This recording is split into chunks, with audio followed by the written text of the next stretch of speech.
Salmo de número 127, verso 3 ao 5, diz assim: Herança do Senhor são os filhos, o fruto do ventre, o seu galardão, como flechas. Na medida que eu for lendo, você pode deixar ali, ok? Pode deixar, obrigado, amado. Herança do Senhor são os filhos, o fruto do ventre, seu galardão, como flechas na mão do guerreiro, assim os filhos da mocidade. Feliz o homem que enche deles a sua aljava, não será envergonhado quando pleitear com os inimigos à porta. Repete comigo: como flechas na mão do guerreiro. Os filhos são flechas, os pais são os guerreiros. Cada filho é uma missão, uma ovelha, uma flecha. Cada filho é uma missão, uma ovelha, uma flecha. A primeira lição que eu quero deixar para você, por que não dizer, a primeira verdade que todo filho gostaria que os pais soubessem, é que filho não vem pronto, se constrói. Eu me lembro que quando nós fomos adotar o Pedrinho, que chegou em casa com 24 horas de nascido, eu me lembro que muitas pessoas diziam: eu conheço um casal que não deu certo, uma família que não deu certo, adotaram. E eu sempre respondia com uma outra pergunta: você já viu um filho que nasceu fumando maconha? Você já viu um bebê que nasceu roubando? Você já viu um bebê que nasceu cheirando cocaína? Filho não vem pronto, filho se constrói. Cada filho é o resultado do trabalho que os pais estão fazendo. A segunda verdade é que filho não se perde na rua, mas em casa. Quando você faz o trabalho bem feito dentro de casa, a probabilidade de um filho dar errado é muito pequena. O grande problema é que muitos não estão fazendo o trabalho que deveria fazer dentro de casa. Filhos não se perdem na rua, mas em casa. A terceira verdade que eu gostaria que vocês soubessem, porque todo filho gostaria que os pais soubessem, é que presença vem antes dos presentes. Todo filho quer presença antes dos presentes. A presença dos pais na vida dos filhos é insubstituível. O tempo é a moeda de maior valor que você pode investir em seu filho. Sabe como os nossos filhos soletram amor? T-E-M-P-O. Eu costumo dizer que um pai que não tem tempo para os filhos hoje, cuidado, porque amanhã você poderá ter que arrumar tempo para ficar numa fila em frente de um presídio para visitá-lo. A questão não é falta de tempo, é falta de prioridade. Então, a moeda de maior valor que a gente pode investir em um filho é tempo. Me lembro de um homem muito rico que disse para o filho de 8 anos de idade: filho, pode me pedir o que você quiser e o pai vai fazer. Muito rico. Esperava que o filho pedisse um jogo, um novo iPhone ou qualquer coisa parecida. O filho disse: pai, eu posso pedir qualquer coisa? Pode. Amanhã é sábado. Sim. É para amanhã, pai? É para amanhã. Pai, o senhor fica comigo amanhã o dia inteiro? Mas você não vai me pedir nada? Não, pai, eu só quero que você fique comigo amanhã o dia inteiro. É tudo o que eu quero. A ausência paterna faz com que a criança amanhã seja um adulto com baixa autoestima, com complexo de inferioridade, inseguro. A ausência paterna provoca prejuízos irreparáveis na vida de uma criança. Veja que a Bíblia diz em Deuteronômio 6, 7, capítulo 6, versos 6 e 7. Estas palavras que hoje te ordeno estarão no teu coração, e tu as inculcarás a teus filhos, e delas falarás assentado em tua casa. Qual é o valor da mesa na sua casa? A mesa não pode ser um móvel apenas para enfeitar a sala de jantar, a cozinha. A mesa precisa ser o centro das emoções de um lar. Andando pelo caminho, ao deitar-te e ao levantar-te. Vamos dar um pulão agora? 4. Todo filho quer relacionamento antes de ouvir regras. Todo filho quer relacionamento antes de ouvir regras. Provérbios 18, 24 diz: o homem de muitos amigos deve mostrar-se amigável, mas há um amigo mais chegado do que um irmão. Veja o que diz Daniel, amém. A qualidade do relacionamento com o seu filho estabelece o tom de toda a experiência educacional. É o fator mais importante no desenvolvimento da criança. Eu quero que você preste muita atenção nisso. A qualidade do relacionamento com o seu filho estabelece o tom de toda a experiência educacional e é o fator mais importante no desenvolvimento da criança. Como eu disse para vocês, eu tenho 3 filhos.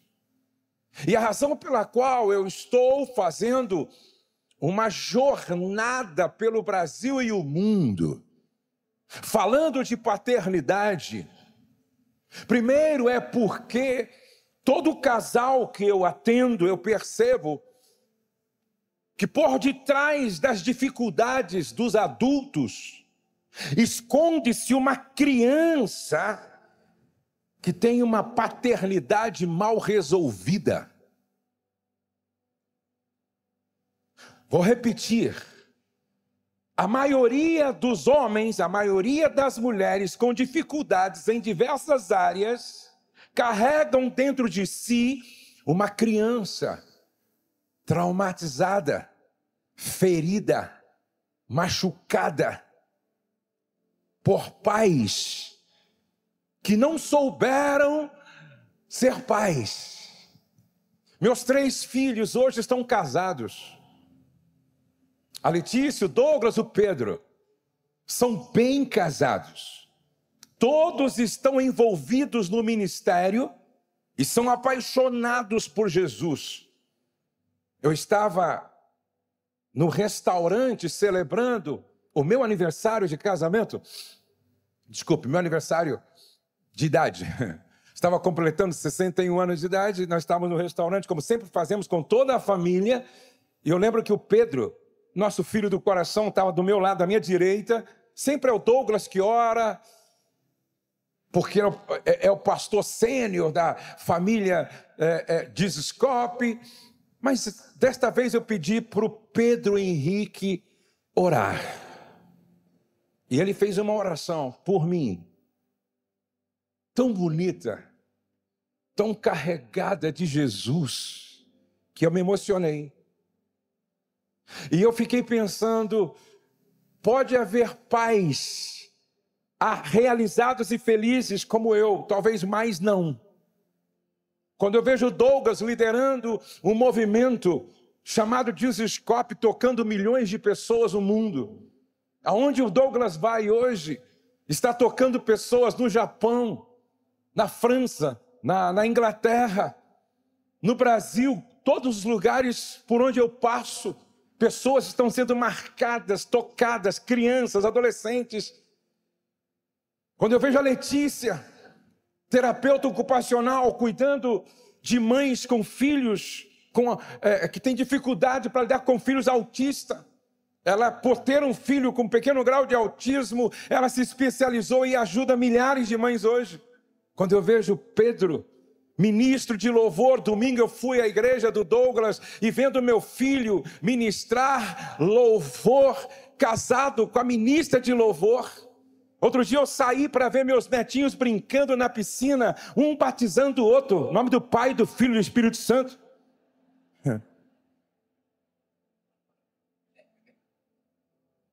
Eu fiquei pensando, não há motivo para realizar tanto um pai e uma mãe quanto esses. Aí, eu fiquei pensando, qual foi o segredo do nosso sucesso?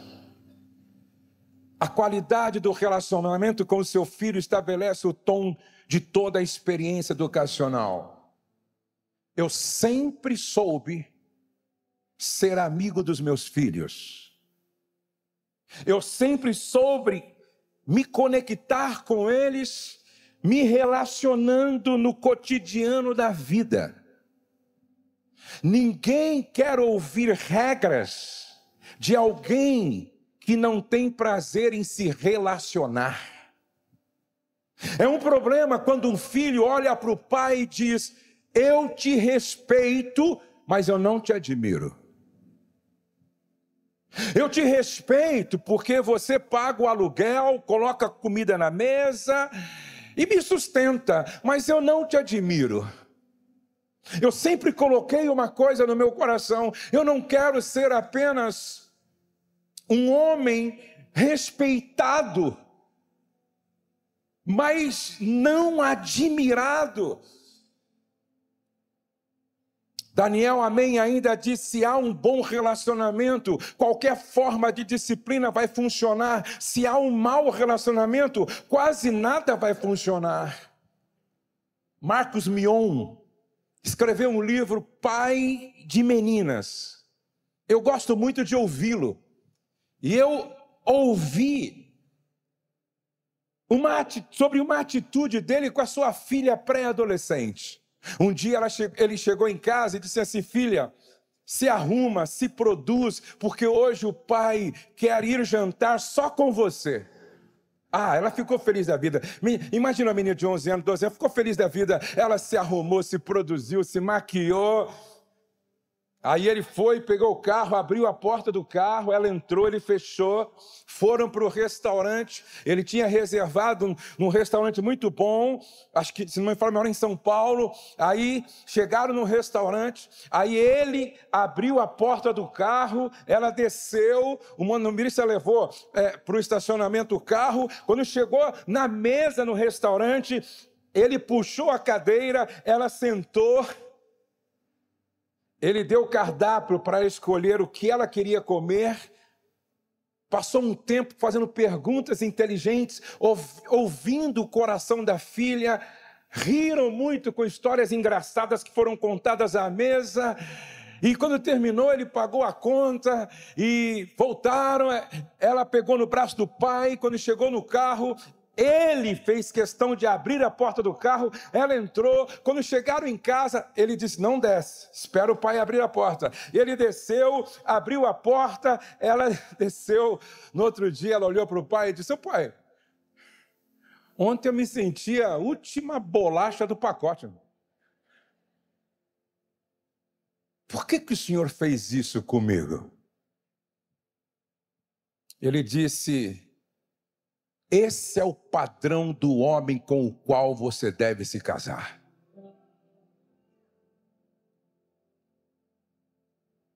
Não escolha nada menos do que isso.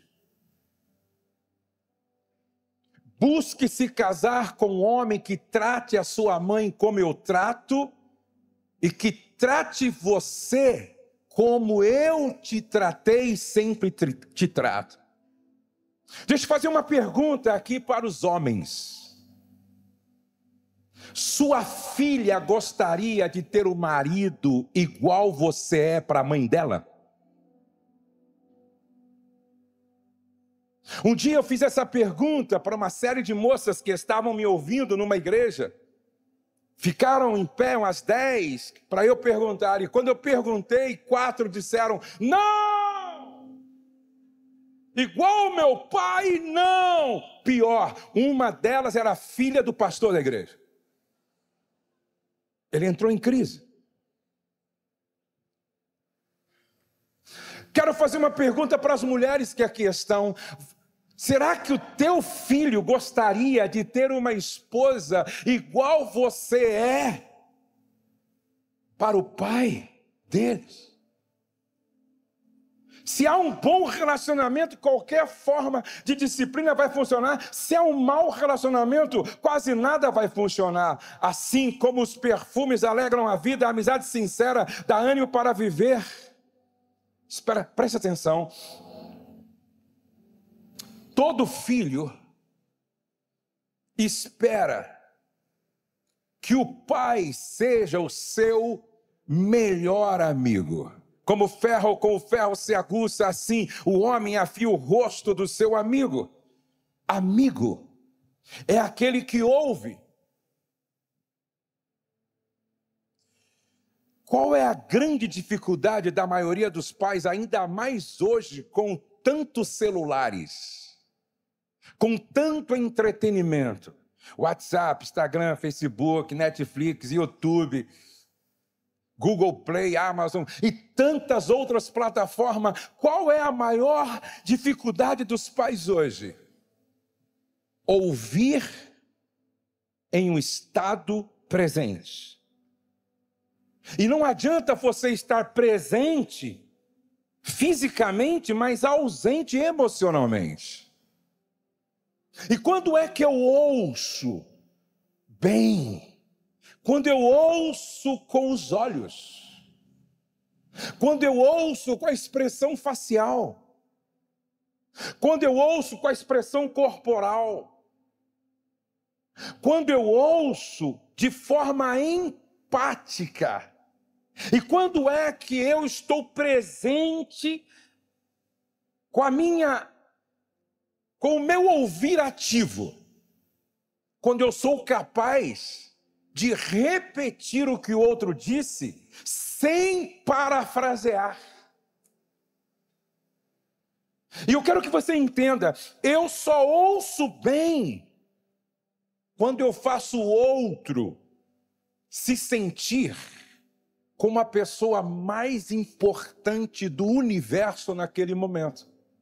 Barack Obama, quando o presidente dos Estados Unidos estava conversando com uma jornalista, e de repente, a jornalista disse assim: presidente, no mundo hoje, quem é a pessoa mais importante para o senhor?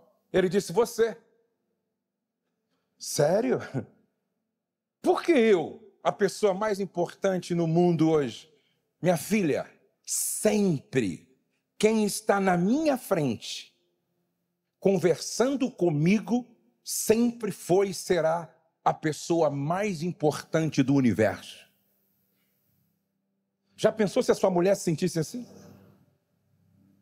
Já pensou se seu filho se sentisse assim? Já pensou se seu marido se sentisse assim? Você desliga tudo, você desliga o celular ou coloca no modo avião, coloca assim para baixo, você desliga a televisão, você se desliga de tudo e está presente fisicamente, emocionalmente e empaticamente. Esse é o desafio. Amigo é aquele que ouve, porque ouve e compreende. E compreende porque ouve, muito mais preocupado em compreender do que responder. Como eu disse para vocês, a minha filha com 13 ou 14 anos chegou para mim e falou: pai, eu estou amando. Se eu conheço alguns pais, que conversa é essa, menina? Você nem saiu do cheiro materno, você nem perdeu o cheiro do leite materno ainda, nem saiu das fraldas direito, estudar que é bom não quer, ir para a igreja que é como deveria não quer. Sai daqui com essa conversa besta que eu não tenho tempo. Tenho mais do que fazer. Eu conheço gente assim.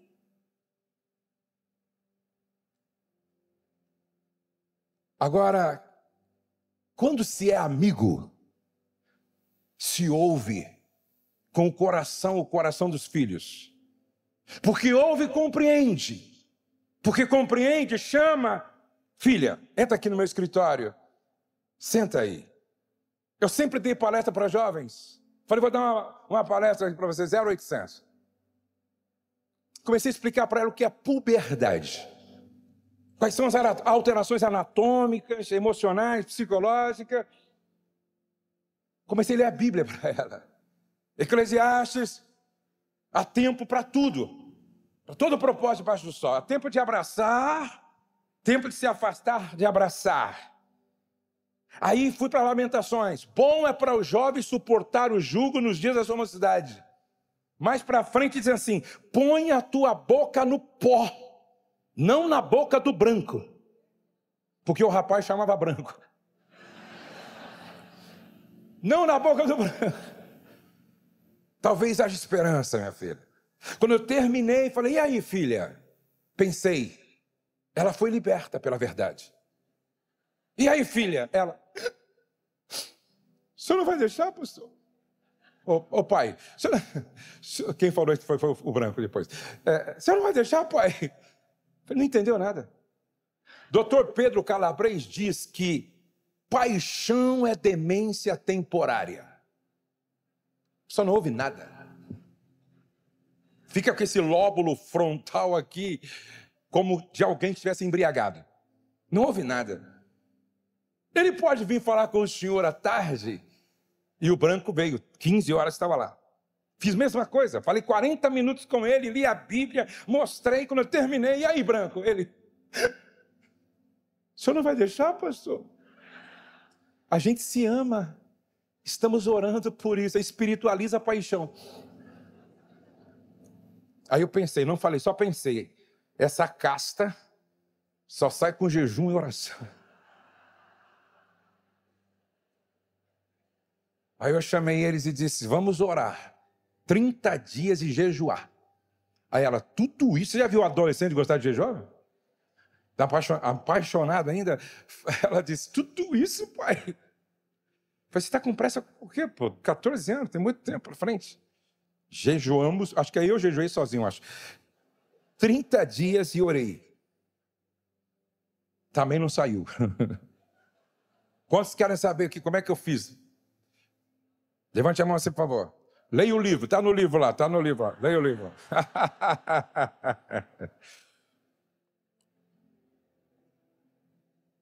Ouve, compreende, respeita,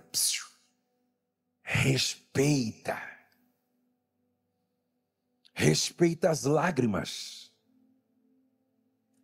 Jesus nos ensina o nível máximo de empatia. Quando ele chega em Betânia, ele era o cara, a ressurreição e a vida. Ele chega, ele poderia dizer: ei, para de chorar, para de chorar, para de chorar. Chegou aqui a ressurreição e a vida. Daqui a pouco Lázaro vai ressuscitar, vai ter uma grande festa aqui. Ei, Marta, Maria, para de chorar, para de chorar. Não. Quem é empático respeita as lágrimas do outro. Quem é empático respeita a dor do outro. Quem é empático se coloca no lugar do outro. Apesar de ser maior do que elas, apesar de ser o verbo que se fez carne, apesar de ser o Deus encarnado, a Bíblia diz que ele pediu: mostre-me aonde é que colocaram Lázaro. E ele se aproxima, e quando ele olha para onde Lázaro estava colocado, a Bíblia diz: Jesus chorou, Deus chorou, o Eterno chorou, Jesus chorou. Não é porque você é pai que não deve chorar com os seus filhos. Não é porque você é mãe que não deve chorar com a sua filha que perdeu o namorado, com o seu filho que chora porque o cachorrinho de estimação morreu. Pais que não respeitam as emoções dos filhos estão formando adultos que amanhã vão ser indiferentes às emoções dos outros, com um coração petrificado, uma mente cauterizada e uma alma anestesiada. Não dá para ser pais bem-sucedidos se não houver sensibilidade para respeitar as emoções dos filhos. Ouve, compreende, respeita, é solidário. Eu fui solidário com a minha filha. Então nós precisamos praticar a solidariedade. Amigo é aquele que confia, inspira confiança e compartilha sonhos. Nós temos um sério problema, por favor, passa aí. Feridas emocionais paternas. Temos o ciclo da ferida. Guarda isso, papai, guarda isso, mamãe. Nenhuma outra ferida é mais profunda e causa mais dano do que aquela provocada por um pai. Um pai que olha para uma filha como uma me disse: você deveria ter nascido morta. Nenhuma outra ferida é mais profunda e causa maior dano do que aquela provocada por um pai. O pai na família é a figura de Deus. A mãe é a figura do Espírito Santo. E os filhos são a figura de Jesus. Então, esse pai, figura soberana na família, não pode cometer esse tipo de erro que provoca uma ferida que causará danos profundos para o resto da vida. Lia Luft, no seu livro Perdas e Ganhos, escreveu: a infância é o solo sobre o qual andaremos o resto da nossa vida. E o problema é que amanhã teremos um ferido ferindo, um abusado abusando, um agredido agredindo, um abandonado abandonando. É o ciclo da ferida. E só há um caminho para curar isso. Ele passa pela cruz. Porque o perdão é a mensagem da cruz. O perdão é o escândalo da cruz. O perdão é o escândalo da graça e da misericórdia. E não há cura para esta ferida que não passe pelo perdão. Todo filho quer ter um pai que ensina mais com o seu exemplo do que com palavras. E essa é uma verdade que todo filho gostaria que os pais soubessem. O exemplo tem que validar as palavras dos pais. A autoridade é o resultado da coerência entre palavra e ações. Em sexto lugar, todo filho espera que o amor entre os seus pais nunca entre em crise. O maior presente que eu dou para Letícia, o Douglas e o Pedro é a certeza que eles têm que eu amo a mãe deles. O maior presente que eu dou, que a minha esposa pode dar para Letícia, o Douglas e o Pedro, é a certeza que eles têm de que ela me ama. Eu fico observando, quando eu estou com a minha esposa e que meus filhos estão perto, quando eles veem uma atitude romântica, de carinho, de um para com o outro, os olhos dos meus filhos brilham, porque isso dá segurança. Isso alegra o coração dos filhos. Todo filho espera que o amor entre os seus pais nunca entre em crise. Um dia, eu estava em um evento e uma senhora me chamou assim no canto e disse: pastor, está vendo aquele homem lá embaixo? Eu disse: sim, meu marido. E ela me disse que um dia eles estavam na sala e ela deitada assim no sofá, e eles, como sempre, começaram a discutir, brigar, e como ele não conseguiu ganhar dela no argumento, ela falou algo que ele se sentiu tão ferido, ele encheu a boca de catarro, se aproximou bem dela e escarrou no rosto dela. Ela disse assim: eu tenho uma filha já com quase 30 anos, formada, bem-sucedida, tem o seu apartamento, trabalha aí nas Forças Armadas e ganha muito bem, poderia estar casada, mas sabe o que essa filha sempre fala? Eu nunca vou me casar, porque eu não quero ter ao meu lado um homem escarrando no meu rosto. Porque é o padrão estabelecido na cabeça dela. Todo filho espera que o amor entre seus pais nunca entre em crise. Marido, ame a sua esposa assim como Cristo amou a igreja e deu a sua vida por ela, disse Paulo. Casamento ajustado, filhos abençoados. Todo filho quer ter um pai que gere memórias positivas em seu coração. Pastor Mark Anderson pregou aqui uma linda mensagem e falou desse pai que provocou saudade no coração do filho, porque gerou nele memórias positivas. E essa é uma pergunta que eu devo me fazer sempre: quais são as memórias que eu estou gerando no coração dos meus filhos ao ponto de eles terem saudade de casa? Estava ministrando em um determinado lugar, e um homem muito rico, ele tinha 13 fazendas. Ele chegou para mim e disse: pastor Josué, eu faço qualquer investimento no seu ministério se você conseguir trazer de volta meu filho de 14 anos para casa. Porque um dia ele pediu para visitar a avó, eu deixei e ele nunca mais voltou. Ele odeia o pai, não quer estar em casa. E ele agora querendo reparar isso, eu pagaria qualquer dinheiro para o meu filho voltar para casa. Que memória nós estamos gerando no coração dos nossos filhos? Uma mulher disse para nós: eu estava à mesa com o meu marido, meus filhos, e de repente numa discussão horrível na mesa, meu marido ficou possesso, endemoniado. Não sei o que ela disse para ele também, mas ele levantou, pegou no cabelo da esposa e saiu arrastando a mulher pela casa. Que memória! Meu pai morreu com 51 anos de idade, um pastor piedoso. Minha mãe sempre fala, ou melhor, falava, ele levantava todos os dias, 5 horas da manhã, todos os dias, para ler a Bíblia, orar e depois ir à padaria comprar pão. Quantas vezes eu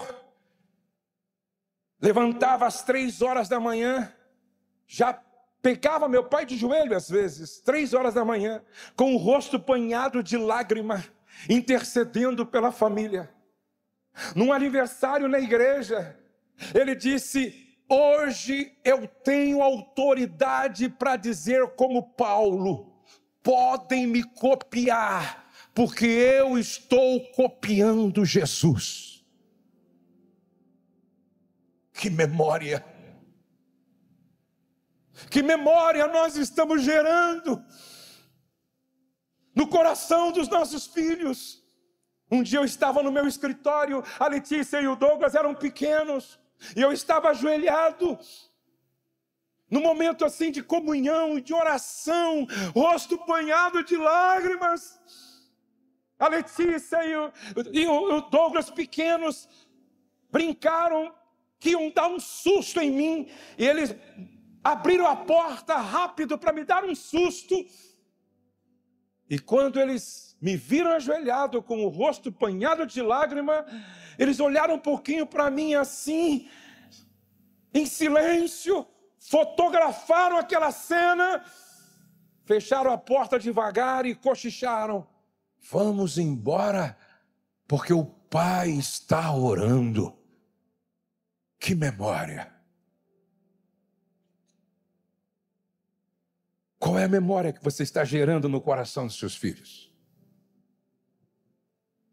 Qual é a memória que nós estamos gerando no coração dos nossos filhos? Foi por isso que aquele menino disse: levantar-me-ei, irei ter com meu pai.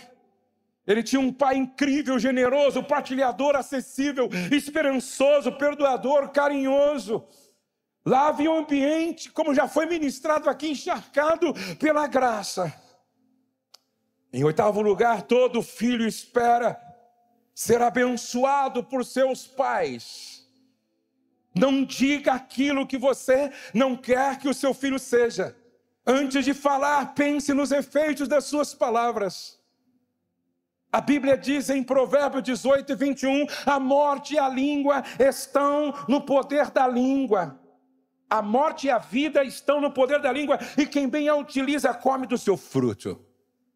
A Bíblia diz que pelas tuas palavras serás justificados e pelas tuas palavras serás condenados. A Bíblia diz que aquele que guarda a sua boca e a sua língua livra das angústias a própria morte.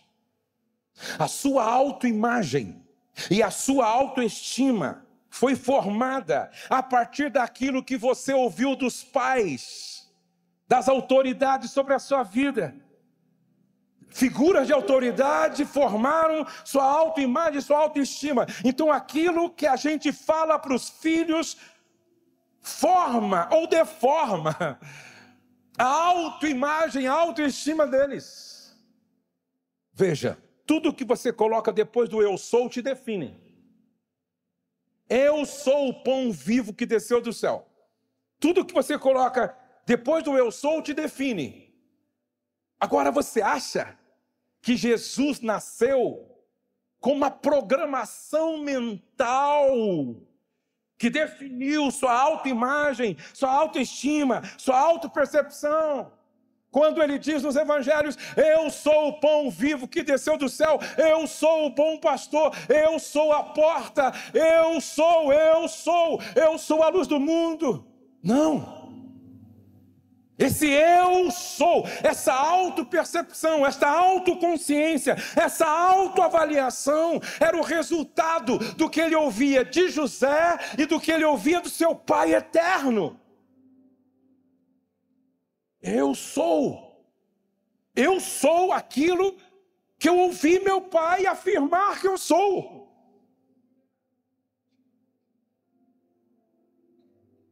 O que você acha de um pai que diz para os filhos, seu besta, seu idiota, sua anta, sua vaca, sua prostituta, seu boiola, ladrão? O que você acha, seu porco? Me lembro de um homem que vivia dizendo para o filho que não tinha coordenação motora por causa de um problema. Ele ia comer, deixava cair no chão. E ele sempre dizia, seu porco, seu porco, seu porco. Um dia ele estava almoçando com o filho deixando as coisas cair no chão. Ele levantou-se para atender alguém e disse assim para o menino, seu porco! E saiu.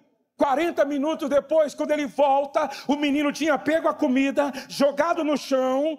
Ele estava possuído por um espírito demoníaco de porco, e ele de quatro assim, com a expressão facial de porco, rosnando como porco e comendo lavagem assim, porque ele misturou a comida toda e comendo no chão como porco.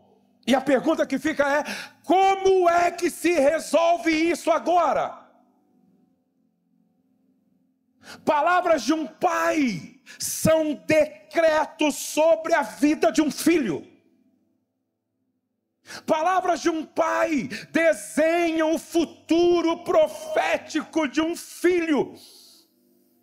Quando você fala, você está desenhando o futuro profético do seu filho. Eu nunca disse para um filho besta, eu nunca disse para um filho idiota, eu nunca disse para um filho otário, eu nunca disse para um filho porco, eu nunca disse para um filho não vai dar para nada quando crescer, eu nunca disse para um filho uma palavra que tivesse um peso de uma maldição, de uma praga, nunca. Eu sempre, desde que casei, tive isso em mente. Se a morte e a vida estão no poder da minha língua, e são sementes para tudo, jamais eu vou lançar uma semente de maldição sobre os meus filhos, jamais. Então Josué, como é que você fez desde pequeno? Chegou a Letícia em casa, eu levantei e disse, nasceu para vencer, nasceu para dar certo, nasceu para louvor e glória do nome do Senhor, nasceu para ser uma bênção. Chegou o Douglas, nasceu para vencer, nasceu para dar certo, nasceu para louvor e glória do nome do Senhor. Chegou o Pedro, filho do coração, que foi entregue para minha esposa como presente na porta do hospital. Eu peguei o Pedro e disse: nasceu para vencer, nasceu para dar certo, nasceu para a glória de Deus, nasceu para ser uma bênção.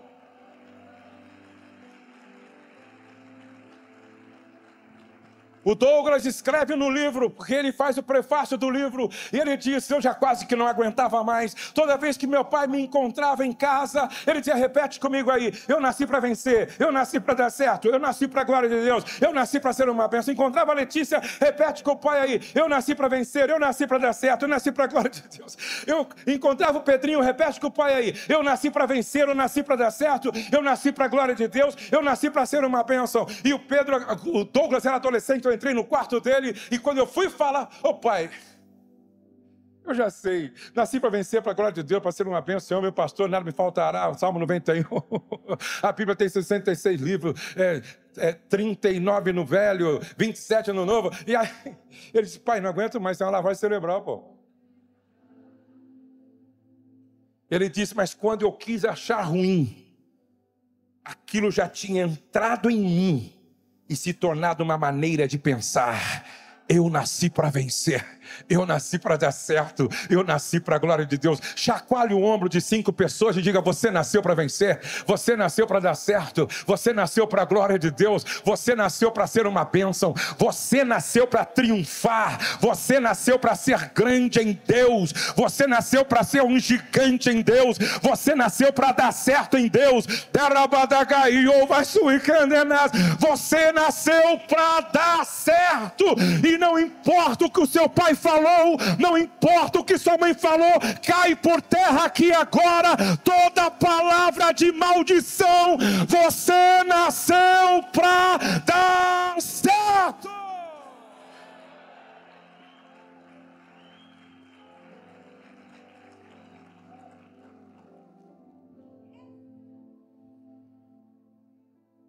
Coloca a mão no seu coração, por favor. Pai, eu quero pedir perdão. Eu quero pedir perdão por todas as palavras que foram ditas e que não deveriam ser ditas. Eu quero te pedir perdão por toda a maldição que foi lançada e que não deveria ter sido lançada. Eu quero te pedir perdão pelo tom que foi usado indevidamente.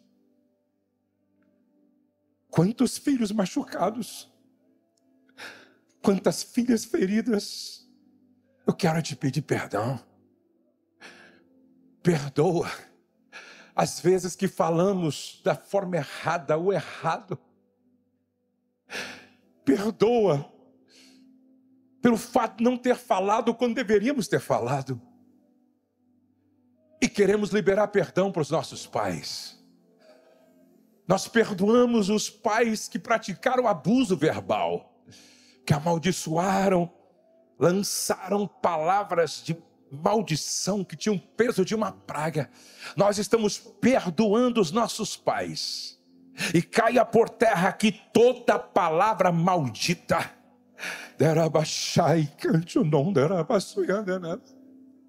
Caia por terra aqui toda praga lançada. E nós declaramos agora a bênção do Pai eterno. Nós declaramos aqui a bênção do eterno Pai sobre a vida de cada mãe, de cada pai, e que as feridas sejam saradas, que as feridas sejam curadas, e que nós saímos aqui, homens e mulheres cheios do Espírito Santo, para profetizar o futuro dos nossos filhos, declarando que eles nasceram para dar certo. Eu termino. Todo filho espera que os pais reconheçam o poder de uma declaração de amor. Olhem para cá. Nada é mais poderoso do que uma declaração de amor. Quantos aqui foram educados, criados num ambiente familiar onde era comum dizer: papai te ama, mamãe te ama, Eu te amo. Quantos foram criados num ambiente que era comum? Levante a mão. Pouca gente. Isso vai ser mudado em nome de Jesus. Me lembro que um dia minha filha estava dando muito trabalho, a Letícia, ela sempre foi muito amorosa na adolescência. Quando eu entrei no carro, tinha um bilhete dela assim: pai, eu ainda não sou a filha que o senhor quer que eu seja, mas Deus está trabalhando em mim.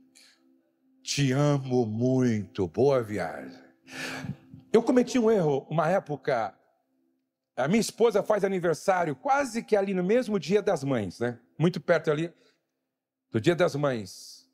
E eu cometi um erro. Eu assumi um compromisso naquela semana, dia das mães, aniversário dela.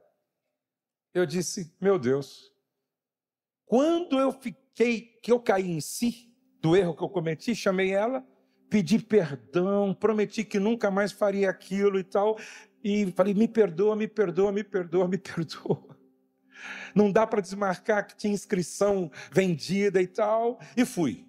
Quando eu cheguei aonde eu ia ficar hospedado, que eu abri minha mala, fui surpreendido com um bilhete desse tamanho. Pensei, é uma bronca. Falei, eu vou abrir aqui, vai estar escrito assim, ó, prega para casais, mas não vive o que prega. Ensina todo mundo, mas não aprende a lição. Quando eu abro o bilhete, estava escrito assim: Jô, já estou com saudade. Volte logo, te amo muito. Quando eu abro a Bíblia, outro bilhete dentro: Jô, já estou morrendo de saudade. Volte logo, te amo muito. Quando eu vou calçar o sapato, outro bilhete dentro do sapato. Quando eu vou colocar o blazer, outro bilhete dentro do blazer. Só sei que ela colocou uns 20 bilhetes na mala. Te amo, te amo. Foi quando eu voltar para casa, vai ter avivamento com plenitude orgástica. Te amo, te amo, te amo. Quem não precisa disso? Um dia eu estava no púlpito, um senhorzinho bateu na minha perna, olhou para mim e falou assim: te amo muito. Eu abracei e ganhei meu dia. Hoje o Osmar, me deu um beijo, o Osmar me deu um beijo hoje e disse assim: te amo. Quem não precisa disso? Eu estava saindo de uma reunião convencional, lá no Mineirinho, fui fazer uma exposição da minha editora. Estava saindo da reunião convencional, estava saindo. Pastor José Pimentel de Carvalho, lá de Curitiba, já tinha quase 90 anos, saiu assim amparado por um discípulo. Eu respeitava muito aquele homem que já está com o Senhor. Eu fui até ele, dei um abraço nele, assim coloquei o meu rosto no rosto dele e disse: Pastor José Pimentel, que bom te ver. Quando eu ia saindo, ele me puxou de volta, me deu um abraço forte, colocou o rosto enrugado dele no meu assim e disse no meu ouvido: ah, Josué, se você soubesse como eu te amo. Meu pai nunca me disse isso. Meu pai me amava do jeito dele, mas eu nunca ouvi isso. Foi tão forte para mim, que eu carrego essa voz dentro de mim até hoje, faz anos. Eu estou ministrando para vocês com a impressão de que eu estou ouvindo. Ah, Josué, se você soubesse como eu te amo. O Pedrinho, filho do coração, não tinha mais de 11, 12 anos. Eu escrevi um texto para ele, que eu queria que ele tivesse certeza que eu amava. E pedi para ele ler. Eu colei na parede do quarto dele, falei: leia 7 dias à noite, leia 7 dias pela manhã. Mas antes eu quero ler para você um texto na palavra. Batizado Jesus, saiu logo da água, e eis que se lhe abriram os céus, e viu o Espírito de Deus descendo como pomba, vindo sobre ele. Eis uma voz dos céus que dizia: este é o meu filho amado, em quem me compraz. Diga: meu filho amado. Juntos: meu filho amado. Olhe para cá. Como Jesus, quando a tua filha, quando o teu filho coloca uma mochila nas costas, sai para a academia, sai para a escola, sai com os amigos, está indo para o deserto, ser tentado pelo diabo. E eles precisam sair com duas certezas: sou filho amado. Eu queria que meus filhos saíssem de casa todos os dias com duas certezas: sou filho amado. Por isso a gente diz isso para eles até hoje, sempre: te amo, te amo, te amo. No WhatsApp, te amo. Presencialmente, te amo. E eu escrevi esse texto. Foi: Pedro, leia 7 dias de manhã e à noite. E eu escrevi assim: fundo musical para declaração de amor para filho. Vamos ver. Pode levantar um pouquinho mais para ficar bem romântico agora. Eu escrevi assim: Pedro, meu filho amado, filho da graça e do amor, amor que tem sua origem no coração do Senhor. Sua vida é preciosa, sua vida é um presente, sua vida enriquece a vida da gente. Meu filho, meu discípulo, minha ovelha, minha joia rara, meu grande amigo. Seja sempre um valente, corajoso e constante. Seja luz, seja puro, seja sempre um discípulo de Jesus. Viva a sua vida para a glória do eterno Deus. Te amo, seu pai Josué. Eu estava agora, pode passar, por favor, dando uma olhada no Facebook do Pedro. Depois de tudo isso, ele colocou assim: Pai, muito obrigado por tudo. Muito obrigado por me escolher. Muito obrigado por me amar. Muito obrigado por me suportar. Muito obrigado por não desistir de mim. Muito obrigado por me ensinar a ser o homem que quero ser. Muito obrigado por existir. Eu te amo. Eu fiz aniversário, toda a igreja foi na celebração, minha família toda. Minha mãe foi também. Por causa da idade, minha mãe saiu mais cedo com a minha irmã. E quando minha mãe estava no carro com a minha irmã, o Pedro chegou do lado que ela estava: vó, vó, vó, vó. Minha mãe abriu o vidro e disse: fala, meu neto. E o Pedro falou a frase que nunca mais eu vou me esquecer. Ele disse: vó, muito obrigado por emprestar o teu filho para ser o meu pai. Sabe o que Deus quer hoje aqui? Ungir sua cabeça com óleo, para que o seu cálice transborde de amor, para que a partir de hoje a sua casa seja uma central terapêutica do amor. Vamos ficar de pé e vamos orar.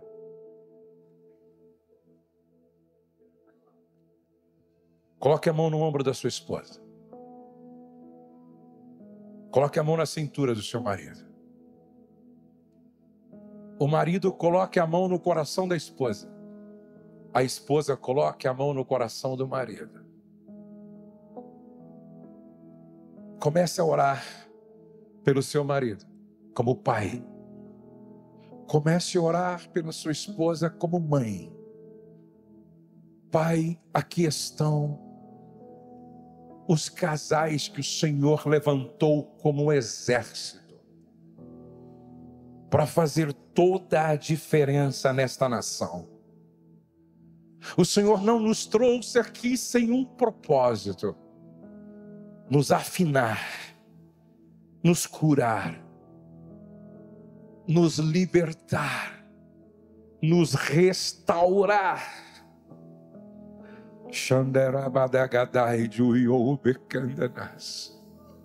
Sopra o Espírito Santo nesta manhã.